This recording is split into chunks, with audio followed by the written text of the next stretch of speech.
गट असेल त्या वर्षीची परीक्षा त्या वर्षीच्या शेवटपर्यंत आता अंतिम निकाल लागलेला नाही. 26च्या सर्व परीक्षा 31 डिसेंबर 26 पूर्वी त्याचे रिकमेंडेशन हे शासनाला गेलेले राहतील. त्या दृष्टीने आम्ही नियोजन केलेलं आहे. त्याचप्रमाणे जवळपास 95% विद्यार्थी कधी पूर्व परीक्षेत पास होत नाही, परंतु ते अनेक वर्ष परीक्षेची तयारी करतात. काही विद्यार्थ्यांचा अगदी 1 किंवा 2 मार्कांनी त्यांचा परीक्षा पास होत नाही, त्यांची संधी जाते, त्यांना 1 वर्ष वाट बघावं लागते आणि मग त्यांच्या या वयातले त्यांचे अनेक महत्वाचे वर्ष हे वाया जातात.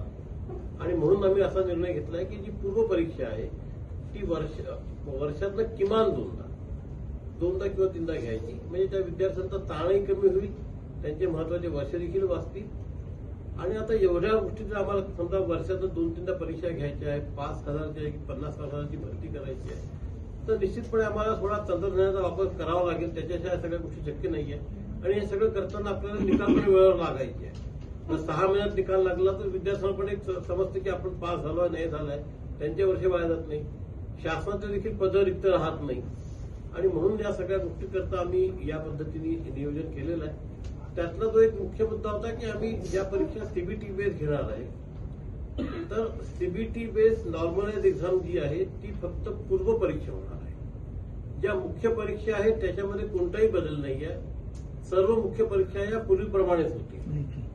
पण ज्या पूर्व परीक्षेमध्ये आम्ही नॉर्मलायझेशन करू, ही जी पद्धत आहे ही सर्व देशातल्या बहुतेक संस्था ती पद्धत वापरतात. वेल पूर्ण पद्धत आहे. एमपीएससी निकालात तर जवळपास 130 परीक्षा या सीबीटी बेस घेतलेल्या आहेत. त्यामध्ये कुठेही काही कोणाला शंका नव्हती. सुप्रीम कोर्टाने याचे फॉर्म्युले सगळे मान्य केलेले आहे. आपण जर फक्त एका मागच्या वर्षाचा विचार केला तर देशामध्ये स्टाफ सिलेक्शन कमिशननी जवळपास 90 लाख विद्यार्थ्यांची परीक्षा घेतलेली आहे. रेल्वे रिक्रुटमेंट बोर्डाने जवळपास 1,90,00,000 विद्यार्थ्यांची परीक्षा घेतली आहे.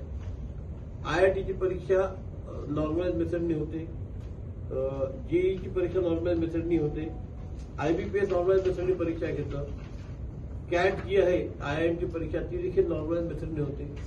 आणि आपण जर महाराष्ट्राचा विचार केला अगदी 10 दिवसापूर्वीच महाराष्ट्राने सीईटीची परीक्षा घेतली, त्याच्यामध्ये 16,30,000 विद्यार्थी बसले होते.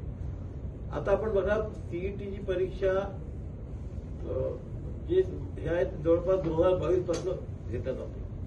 आता जे विद्यार्थी या परीक्षेला बसतात आहे त्यातल्या अनेक विद्यार्थ्यांनी 12वी नंतरची परीक्षा दिलेली आहे, पण त्याच्यात काही नवीन नाहीये. अनेक विद्यार्थी असे होते ज्यांनी 12वी नंतर सीईटीची परीक्षा दिली, आता ते ग्रॅज्युएट झाले आणि आता ते आपली एमपीएससीची परीक्षा देतात आहे. त्यामुळे त्यांच्याकरता पण काही गोष्ट नवीन नाही आहे. याची सगळी आम्ही तयारी केलेली आहे. सगळ्या परीक्षा व्यवस्थित पार पडतील. सगळ्या केंद्रांवर एमपीएससीचे केंद्र प्रमुख राहतील. इन्व्हिजिलेशन जे आहे ते त्या ठिकाणी सरकारचे आमचे नियुक्त प्रतिनिधी त्या ठिकाणी राहतील. आणि सीडॅक जी संस्था आहे केंद्र सरकारची ती या सगळ्यांचं सिक्युरिटी ऑडिट करेल. त्यामध्ये कुठे गडबड होणार नाही याची खात्री करेल. आणि विद्यार्थ्यांनी विश्वास ठेवावा. जो विश्वास मी आमच्यावर अनेक वर्ष दाखवलेला आहे तसाच विश्वास ठेवावा. या परीक्षा योग्य पद्धतीने पार पडतील, लवकर पार पडतील, आपला ताण कमी होईल आणि ज्या नोकरीच्या संधी ज्यांना मिळणार आहेत त्या त्यांना लवकरात लवकर उपलब्ध होतील. राज्य सरकार या संदर्भामध्ये तुमच्यावर विश्वास